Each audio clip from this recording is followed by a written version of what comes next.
Hello दोस्तों, कैसे हैं आप सब। बजरंग कोचिंग क्लासेस में आप सबका स्वागत है। तो देखिएगा दोस्तों, जो हमारा हिंदी व्याकरण का जो है क्रम चल रहा था, आज उसी क्रम में जो है हमारा जो टॉपिक वो संधि है। ठीक, आज हम संधि के बारे में जो है हम पढ़ेंगे। ठीक, तो देखिएगा दोस्तों, जो संधि का जो हमारा पहले देखिए हमारा जो शाब्दिक अर्थ होता है संधि का, उसको मेल भी कहते हैं। तो संधि का मतलब होता है जुड़ाव। ठीक, इसमें आपस में दो वर्ड जो है आपस में जुड़ते हैं, तो उसका जो उसी रूप में हम इसको मेल भी कहते हैं, मिलना। इसको मित्रता के नाम से भी जानते हैं, इसका जो एक शाब्दिक अर्थ जुड़ाव होता है, और इसको समझौता के नाम से भी हम जानते हैं। ठीक, तो देखिएगा दोस्तों, जो संधि हम लिखते हैं, तो संधि एक तो हम अनुस्वार के रूप में लिखते हैं और दूसरा न के रूप में लिखते हैं। तो हम ये देखेंगे तो उस वर्तनी की दृष्टि से हमारा संधि ये सही होता है कि ये सही होता है। तो ध्यान दीजिएगा दोस्तों, संधि हमारा चाहे इस रूप में अनुस्वार रूप में लिखा हो चाहे न रूप में लिखा हो, तो ये दोनों हमारा जो होता है सही होता है। ठीक, और जो संधि का जो संधि विच्छेद होता है वो सम प्लस धी से होता है। एक चीज और देखिएगा दोस्तों, ठीक, जो संधि जब किसी भी शब्द का जो संधि विच्छेद करते हैं तो उसके बीच में जो तो योग का चिन्ह लगाते हैं, योग का चिन्ह लगाते हैं। ठीक,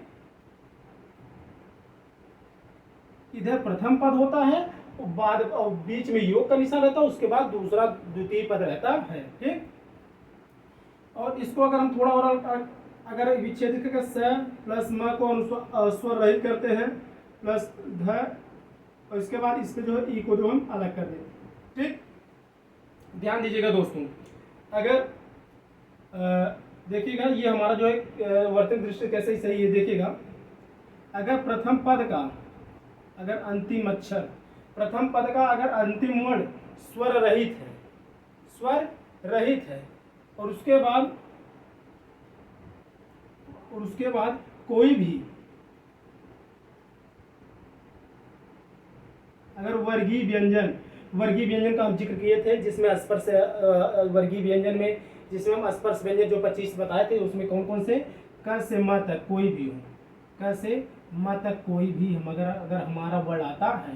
ठीक, अगर प्रथम पद का अगर हमारा जो है अगर अंतिम वर्ण म जो है स्वर रहित है, अगर उसके बाद कोई भी स्वर्गीय व्यंजन या स्पर्शी व्यंजन कोई भी अगर आता है, तो म के स्थान पे जो है या तो म के स्थान पे दो कंडीशन होता है, या तो वहां पे अनुस्वार हो जाता है, या तो जो हमारा स्पर्श व्यंजन का मतलब म के बाद म स्वर रहित के बाद अगर योग के चिन्ह के बाद जो भी वर्ण रहेगा, यहाँ पे जो भी वर्ण रहेगा उसका पंचमाक्षर जो है अक्षर जो है लिखा जाता है।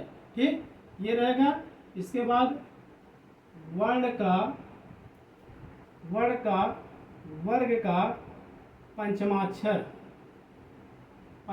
जो है लिखा जाता है, पांचवा अक्षर जो यहाँ पे लिखा जाता है। ठीक, उसी क्रम में जो है हम इस हिसाब से हम संधि का जो है देखिए, संधि का संधि विच्छेद होता है सम प्लस धी से होता है। इसको हम अलग किए, स प्लस म जो है स्वर रहित हुआ, ध प्लस ई।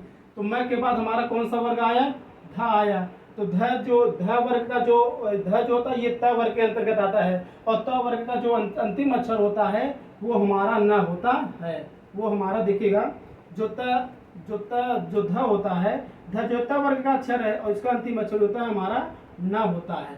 ठीक, दो कंडीशन, या तो हम यहाँ पे अनुस्वार लगाएंगे या तो हमारा पांचवा अक्षर न जो हम लिखते हैं। इसी तौर पे जो होता है ये हमारा ये भी सही होता है, ये भी सही होता है। इसको हम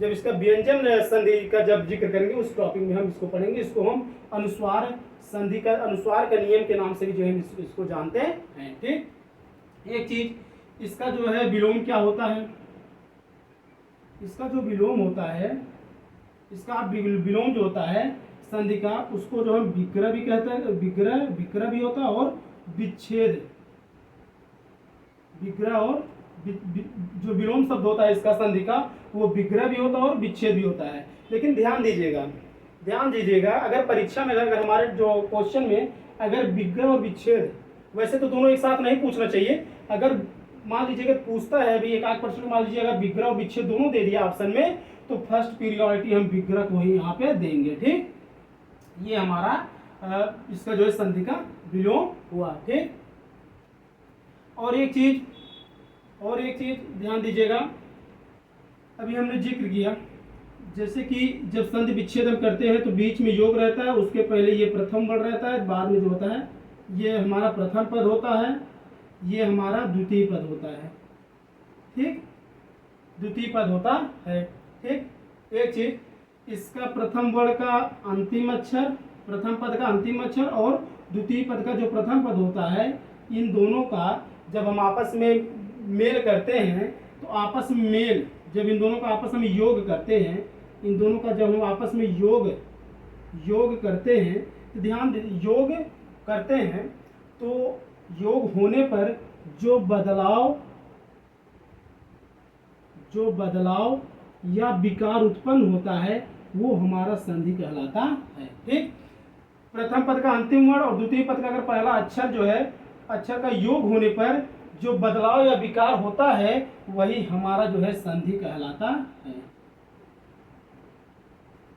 ठीक, प्रथम पद का अंतिम वर्ण, द्वितीय पद का प्रथम वर्ण आपस में मिलने के बाद योग होने पर जो बदलाव या विकार उत्पन्न होता है तो वो हमारा संधि कहलाता है। ठीक, और एक चीज, जैसे कि एक शब्द देखते हैं, जैसे कि यहाँ पे जैसे एक हमारा शब्द है पान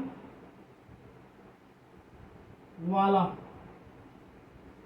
पान वाला, पान प्लस वाला, तो इसको हम पान वाला बोलेंगे।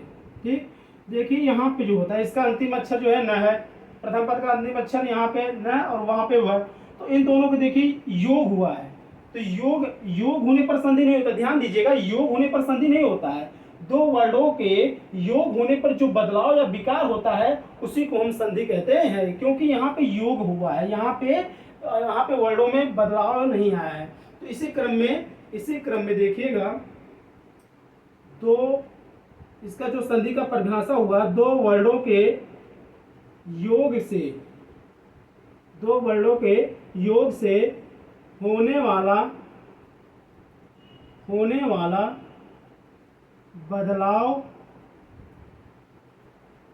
बदलाव या विकार जो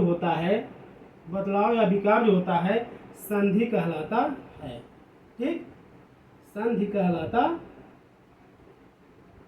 ठीक, ये हमारी जो है संधि का जो है डिफिनीशन हो गया। ठीक, दो वर्डों के योग से होने वाला जो बदलाव या विकार होता है वो हमारा संधि कहलाता है। तो वर्डों में ध्यान दीजिएगा, वर्डों में क्या होता है, यहाँ में वर्डों में स्वर भी हो सकता है और व्यंजन भी हो सकता है। तो इसको यहीं पे आज हम इसको इसी क्रम के साथ आज अपनी वाणी को यहाँ पे हम विराम देते हैं। तो इसी श्रृंखला में आज कल हम इसी डिफिनीशन के साथ जो है इस संधि को आगे हम जिक्र करेंगे। ठीक, तो इन सबको आज हम संधि के बारे में, जो संधि का जो है शाब्दिक अर्थ क्या होता है, संधि का जो है शब्द संधि विच्छेद क्या होता है, उसका विलोम क्या होता है, इन सब के बारे में हमने जो है जिक्र किया, संधि का डिफिनीशन देखा। तो ठीक इसी क्रम में फिर जो है अगले टॉपिक में मिलेंगे संधि के इसी क्रम में। तब तक के लिए जय हिंद, जय भारत।